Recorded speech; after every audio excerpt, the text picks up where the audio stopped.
શીખવાની આપણે પેડાગોજીની પદ્ધતિની આપણે ગયા વિડીયોમાં ચર્ચા કરી હતી.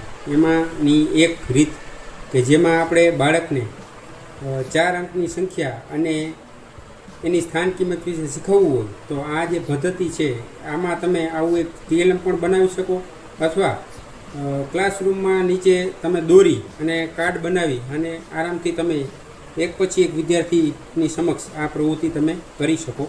દાખલા તરીકે આપણે જોઈએ તો આ દરેક ખાનામાં એકમ, દશક, 100 અને 1000માં 0 લાગેલા છે. અને હવે આપણે એક નવી સંખ્યા બનાવીએ. ધારો કે 5000,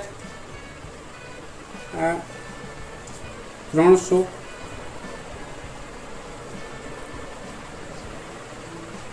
24. હવે આપણે વિદ્યાર્થીને આ રીતે કાર્ડ મુકાવશું અને કહેશું કે ભાઈ આ કઈ સંખ્યા બની.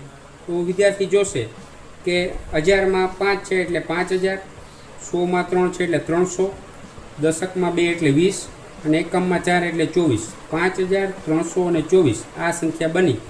આવો વિદ્યાર્થીને ખ્યાલ આવશે.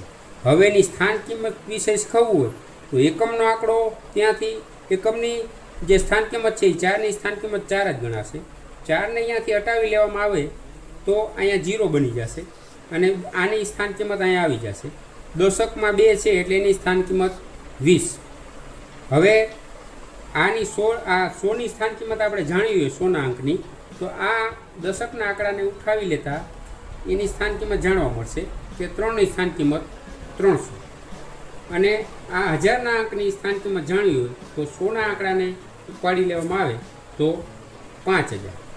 આ રીતે વિદ્યાર્થી નવી સંખ્યા બનાવશે અને જાતે બનાવતો થશે અને જાતે શીખી શકશે અને બધા વિદ્યાર્થીને આમાં એકસરખી તક મળશે. હવે પછી અમે આવો જ એક બીજો વિડીયો પ્રવૃત્તિનો મૂકશું.